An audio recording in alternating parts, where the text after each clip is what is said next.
It's been said by people much smarter than me that the best way to get the most out of life and live a grateful life is to not have the things you want, but to want the things you have. And on that same note, I'm reminded of a song, lyrics from one of an early Paul Simon album, maybe his first solo album, a song called Duncan. And the line goes like this: I was playing my guitar, lying underneath the stars, just thanking the Lord for my fingers. And since I play guitar, that line kind of resonates with me. I always thought that was a great line. Hey, this is Tim Patterson, Trade Show Guy, Monday Morning Coffee. Find me at TradeshowGuy.net. And the blog, of course, TradeshowGuyblog.com. Now entering its 12th year. I think it's, 12th year coming up. We went online with that at November 2008. I think he had one post in 2008. Anyway, is it really, really the week of Thanksgiving? Is this year almost over? You know, in a perfect world, January 1st would roll around and we'd flush out the bad and welcome the new, and we'd have a robust and happy and profitable new year. I don't think that's going to happen quite like that. I think that we have a lot of work to do, and I think we have a lot to get through before things get back to normal, whatever that is.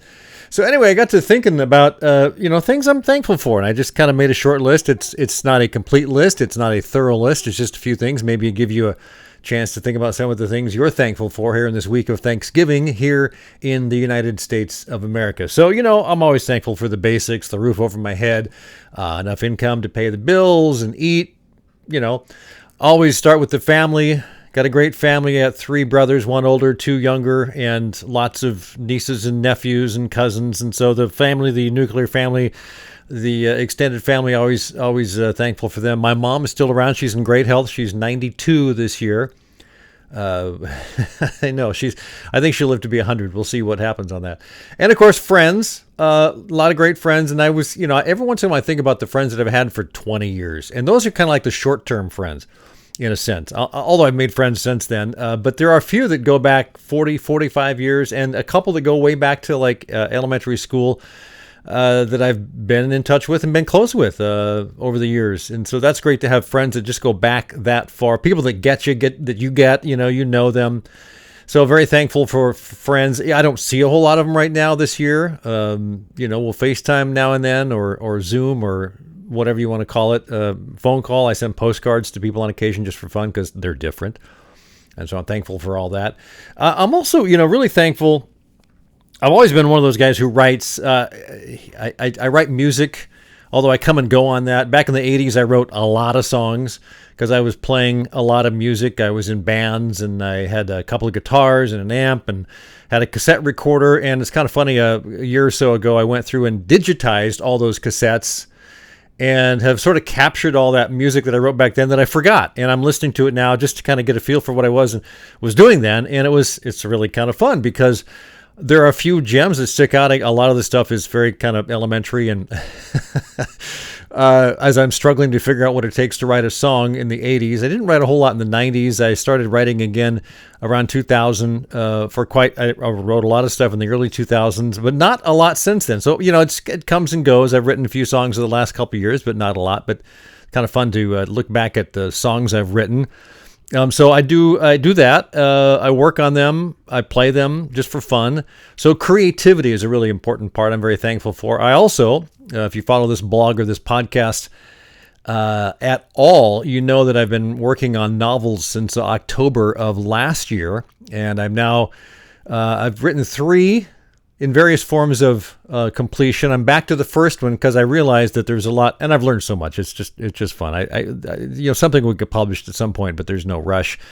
I'm going to be around for a while, and I'm just going to keep working on them. But I'm back to the first one, which I've kind of like took this main storyline, and it's like having a house. You strip everything down to the studs, and you start over again. The main storyline's there, but I'm just changing a whole lot, and the creativity aspect of that is really fun, exhilarating in a lot of ways, challenging, humbling. Yes, indeed.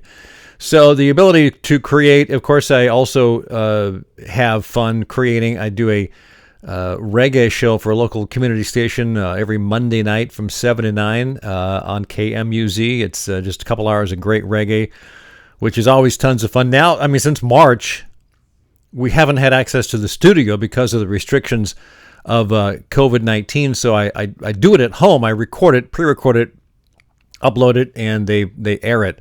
But that's always fun because there's so much. That's just a love of my life is reggae music, going back to my 20s. The other thing I think I'm thankful for the last 9 or 10 years is the ability to be my own boss. I've owned my own business now for almost 10 years, and I'm very thankful for the clients I've had over the years. A few have come and gone. A lot of them have stuck with me. Even though the industry, the trade show and exhibit industry is very dormant right now, there's a few things going on, but most people are just kind of hanging on and waiting till things get back to normal. Met a lot of industry colleagues over the years that I've become friendly with and gotten to know. That's always something to be thankful for. And I can't go, of course, without saying that I'm thankful for and grateful for the good health I've been. I've always been pretty healthy. In spite of the way I ran my life in my 20s. I was kind of a partying nut. But you get past that, I guess. Most people do, and I certainly have. I walk like 2 to 3 miles a day because we have a dog that insists. And I ski a lot. I ride my bike a lot. So I'm very thankful for the good health that I am in. And I mentioned music. I'm very thankful for the music that's in my life. As you can see behind me, I've got a record collection that goes back to me being like 8 or 9 years old. So we're talking 55 years plus. A lot of that stuff came in the 70s when I was music director at a radio station. The unwritten rule back then, which someone told me was, you always order 2 or 3 copies of it and you take one home because you got to know what it sounds like, and then that's what happens. So I'm sure that's very common in the industry. But music, I just couldn't live with music. And that leads me up to the last bit we're going to do on today's show. And I'll hope to see you again next week. And that is this week's One Good Thing. It's a book by Jeff Tweedy of the band Wilco, the Grammy-winning band. It's called How to Write One Song. I just finished this week. It's a short, quick read, under 200 pages. And he talks about what it takes to write one song from his perspective. There are certainly, 10,000 ways to write music, if not more. But this is a really fun book. I want to thank Ken Newman, my industry colleague, friend in San Francisco at Magnet Productions, for mentioning this. He's a longtime musician, guitarist, songwriter as well, and he mentioned that, and I said, I got to get that. So thanks a lot, Ken. Anyway, lots to be thankful for. I hope you are thankful for a lot of things as well. Happy Thanksgiving from us at Trade Show Guy Exhibits. This is Tim Patterson, Trade Show Guy, Monday Morning Coffee. Thanks for having a minute with me, and we'll talk again next time around.